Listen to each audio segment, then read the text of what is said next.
Hey everybody, what is going on? Hexlex here. Got another Master Duel video for you. Coming at you with yet another Fiendsmith deck, this time Fiendsmith Spright.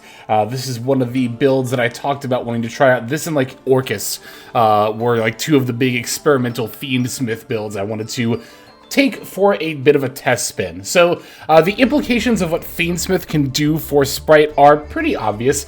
In general, you get to just put a ton of bodies on the board, but one of them is a link to, which is a number that Spright happens to enjoy quite a bit. But more than that, we are also actually just playing Beatrice in this deck because Beatrice can send the Nimble Angler, which can then of course summon the Beaver and the Sunfish. So the idea is that Engraver is not just like full one card combo Spright combo, but it's actually even more than full combo a lot of the time because the total of what you end up with, right, in terms of bodies are the Link 2 sequence, the Beatrice, as well as the two level 2s of the Angler gets you of Beaver and Sunfish. So the upside is definitely there, but I'm a little bit hesitant about Fiendsmith, a little bit in Spright.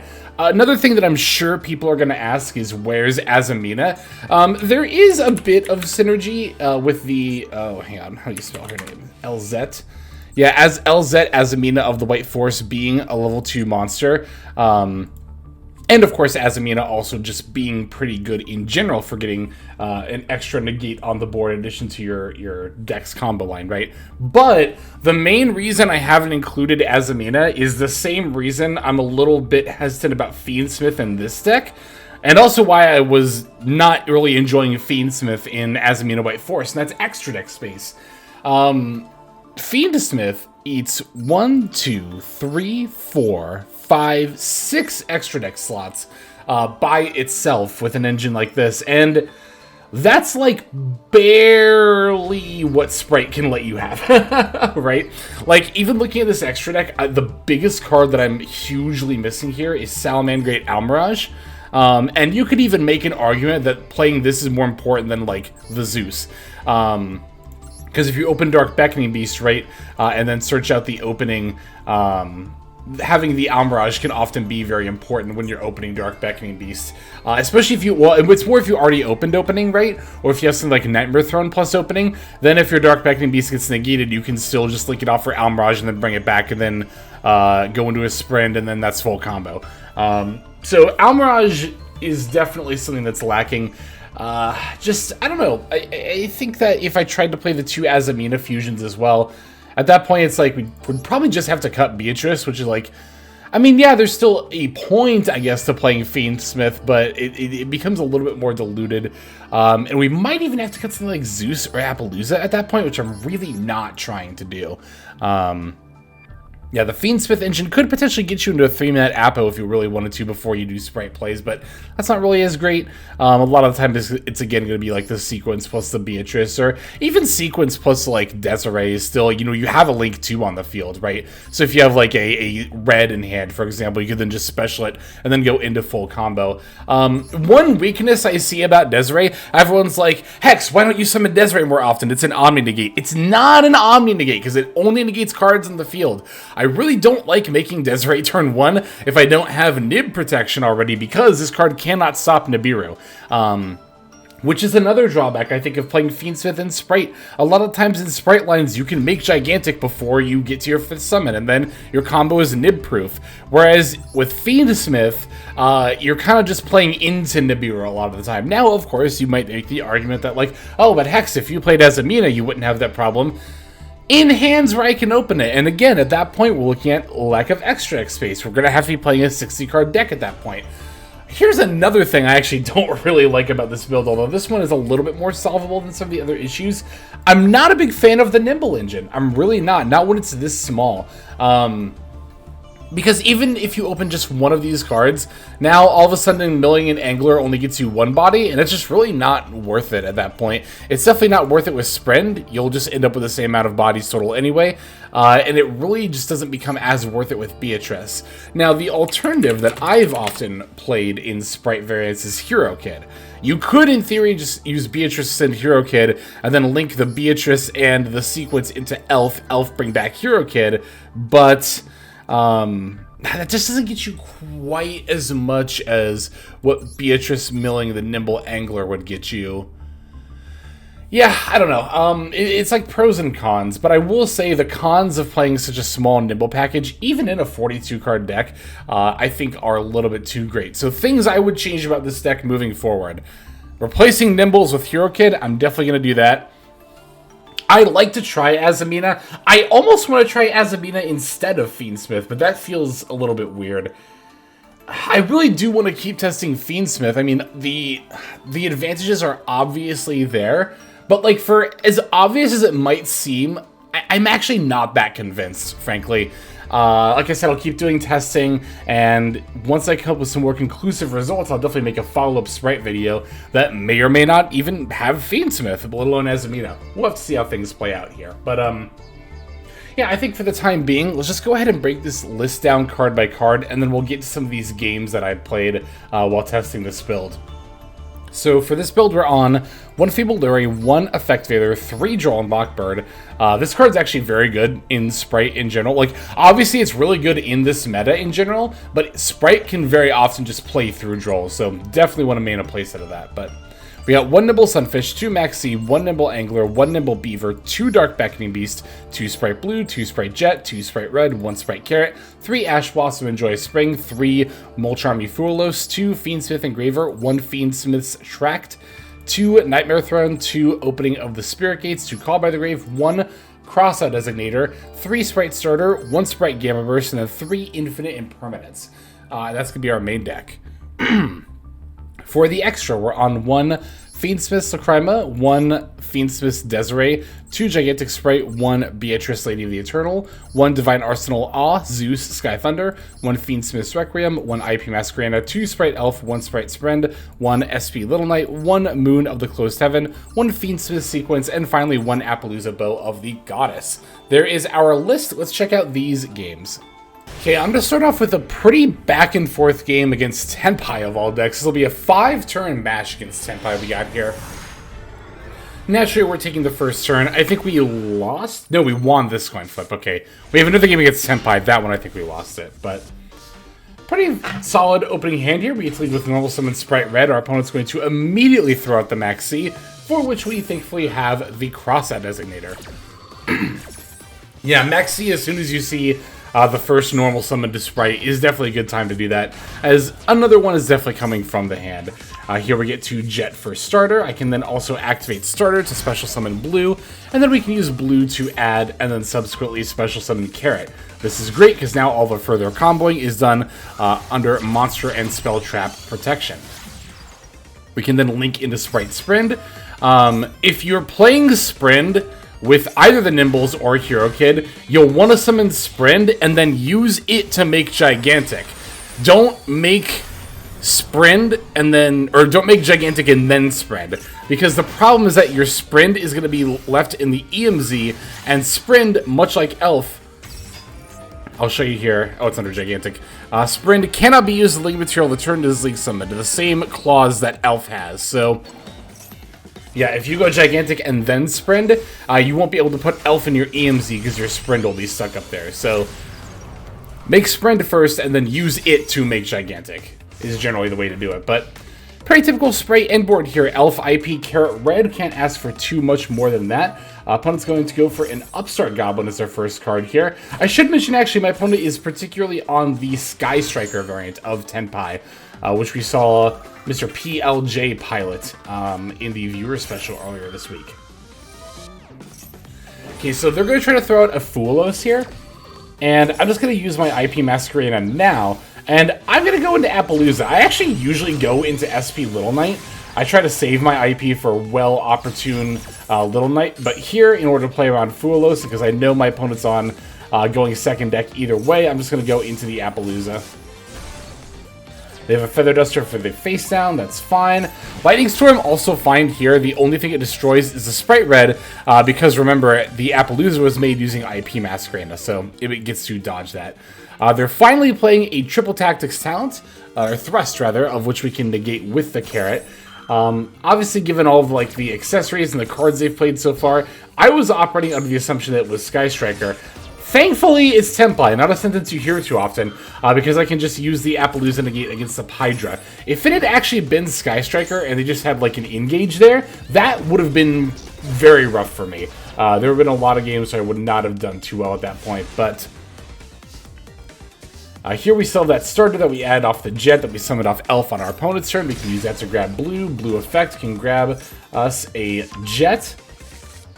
Then going to special summon the jet. Using a jet to add Gamma Burst, we are going to try to go for an OTK here.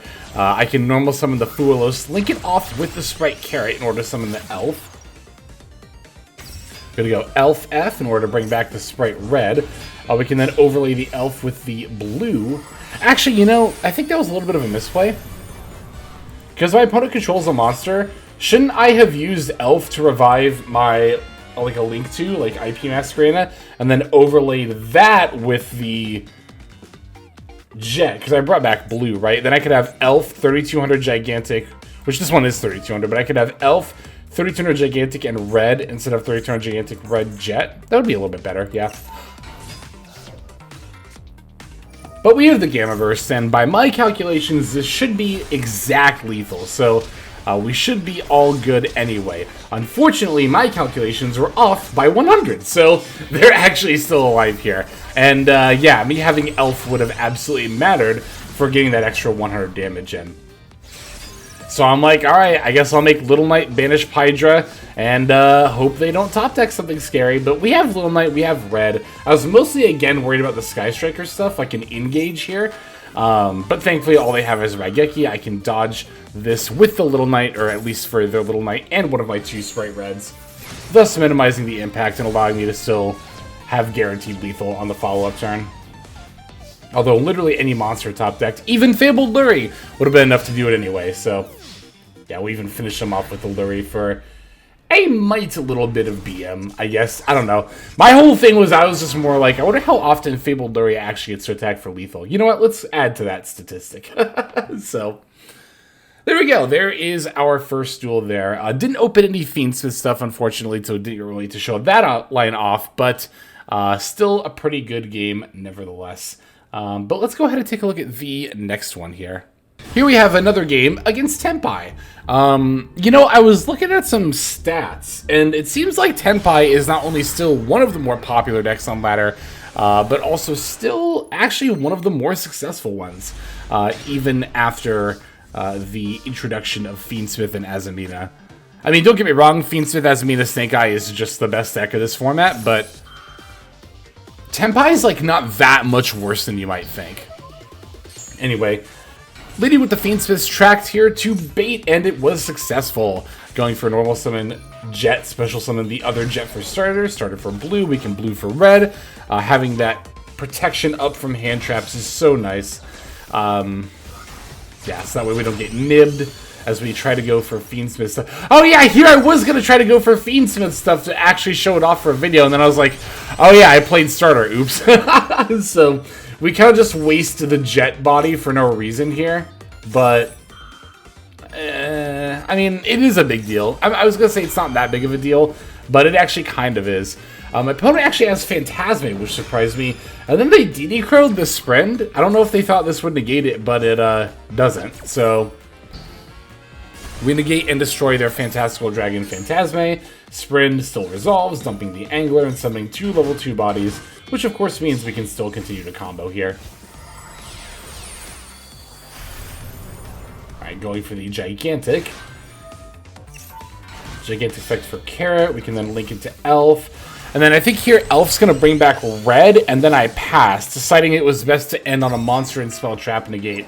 If I hadn't misplayed, though, and if I still had my jet in play, I could have also made an IP Masquerena using one of the 2 of red or carrot, and then bringing whichever one I used back during my opponent's turn. But still, red, carrot, and droll, I'm feeling pretty good going into my opponent's turn. They normal summon Hydra and actually don't activate, which surprised me. We're going to bring back Jet and add Starter as they go to end their main phase. Battle phase battling over the Elf. I'm like, okay. Then they special summon Shundra? And I was like, huh? Okay, negate that with red? I guess, I don't know. Was there was my opponent's thought process that they didn't want Shundra to get destroyed by red sack elf, so they battled over elf first. But I feel like just giving me another... Also, not activating Pydra is really weird if you're more afraid... Oh! They didn't activate Pydra because they didn't want me to go red sack elf to negate and destroy. Then they wouldn't be able to special summon Shundra. So I understand normal summon Pydra don't activate.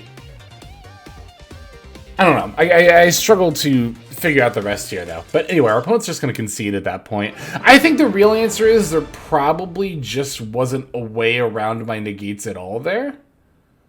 But... yeah, I mean, I think that really was the answer, is that there just probably wasn't a way to play. Unless there was. If you spotted one, definitely let me know in the comments. I'm always looking for new lines that I miss in games. And, yeah. All right, we have one more game to show off. Let's finish with that one. And this final duel will be against the big bad of the current format. As mentioned before, the best deck right now, which is, to no one's surprise, Fiendsmith Azamina Snake Eye. Alright, so we're going second, but we opened a pretty good hand here. Valor, Droll, and Ash Blossom looks very promising. Opponent's going to Cashier Unicorn. They're going to lead with that as they are playing the Cashier package. And this is kind of why...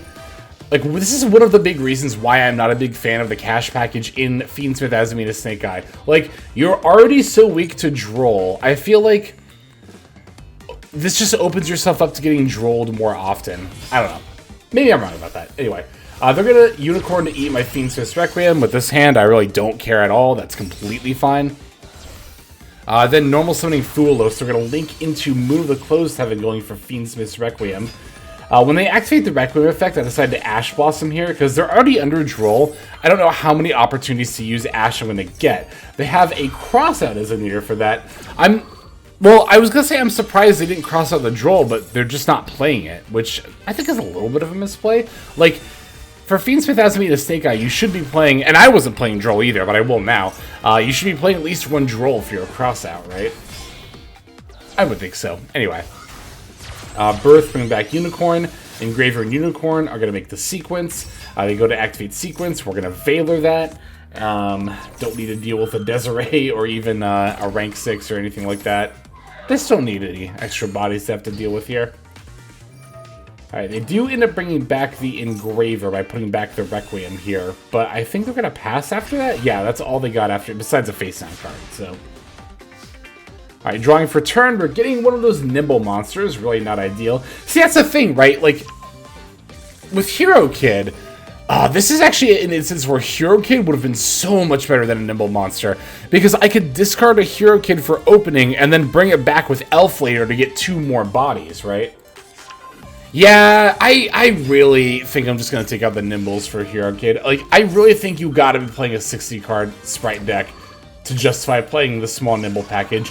Tri-brigade Spright can get away with it a little more because they can actually use the Beast Nimble monsters as Tri-brigade material. Like, they actually have another function. Just like Hero Kid has other functions when you open it, as opposed to the Nimble monsters. Here I am going to go for the Sprint anyway, just to get to a 3200 Gigantic without having to make an Elf first. And here I decided to Jet for starter. You might be wondering, Hex, why didn't you Jet for Gamma Burst? Well, Jet for Gamma Burst, with as few bodies as I have, would still not have been lethal, right? Because, okay, we basically have what we have on board right now, except minus the red. So, if the Jet with Gamma Burst is 2700, and that's the weakest one, that battles over the Defense Mode Engraver, we'd have... Okay, 14 minus 1200 is 200. So 200 plus 3200 is 3400. Plus 1400 from Gigantic is 4800. Plus the extra 1400 damage you would get from the Elf attack would be 4800 plus 14, which would be 6200. Yeah, we'd still be 1800 short if I went for a Gamma Burst here. So I think it was fine to go for starter. Plus, I'm like, you know, I've got Elf, Red, plus IP going into my opponent's 2-card hand. Granted, they can birth back Unicorn, but I was feeling pretty good about the spot I was in here. So I'm like, you know what, this should be fine. We'll just finish them off in the follow-up turn. Sure enough, they are going to birth back the Unicorn. This does complicate things, and I'm going to make a misplay here that was kind of a minor one that turned major. Alright, so they go for Tract for Lurie, sure. Lurie effect is fine. And they go for Requiem. So recognizing that Requiem, I'm not even really concerned about the tributing for a Fiendsmith from deck effect. I'm more concerned about it equipping and then Engraver's effect going off. So I was like, okay, I'll Elf for Jet now so I can red at my convenience. But then I totally blanked on the fact that that would trigger the Cashier Unicorn. I really should have saved Elf Revive Jet for the moment I wanted to summon SP for this reason, as now I'm kind of awkwardly forced to go into SP before I have an opportunity, or before I would really ideally like to. But I have to do it at this opportunity, otherwise the Cashier Unicorn is just going to banish the SP, and that will obviously not be very good. But I'm like, you know what, this is fine, I can just use the SP effect while banishing Engraver. Now they can't really use Engraver's effect, but their last card was Bonfire! No, they Bonfire for Ash, activate the Requiem effect, which I really should have negated. That was a huge misplay on my part. Although, to be fair, even if I had have negated it, they still would just use Unicorn to battle over SP. Which, as you can see, the problem here is now they can just battle over my Disruption, normal summon Snake Eye Ash, and I lose. Because, like, they can just go full combo. Like, I don't know. I could have tried to have played through that. I mean, I have Starter plus Gates. That's not a bad 2 cards to have in that kind of a board state, but I don't know. I really just didn't feel like trying. So I decided to just concede here. But yeah, like I said, I really want to do more testing with this build, or with this concept of Fiendsmith Spright. I'm not saying there's not potential, don't get me wrong, but this initial round of testing made me a little bit skeptical of if it was just the for sure best variant of Spright. We'll have to see, but thank you for watching. As always, I super appreciate watching till the end. As much as I talk about Patreon and YouTube memberships and stuff, like, watching till the end of the video is definitely the best way to support the channel. So thank you everybody who chose to do that. It really does mean a lot. But that is going to do it for now, so let's move on to our outro. Hey everybody, Hexlex here. Just want to give you a huge thanks for watching all the way to the very end of the video. Believe it or not, that is actually one of the best ways that you can support the channel, is by watching the videos in their entirety. But there are many ways in which you can support the channel if you are so interested.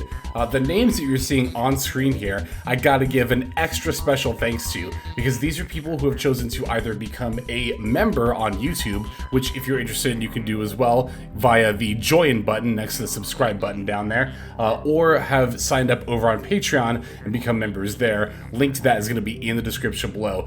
Without the support that is being offered by, again, all the people that you're seeing on screen right here, I would not be able to take the time to dedicate to uploading daily YouTube videos. So thank you so very much. But there are also other ways you can support as well.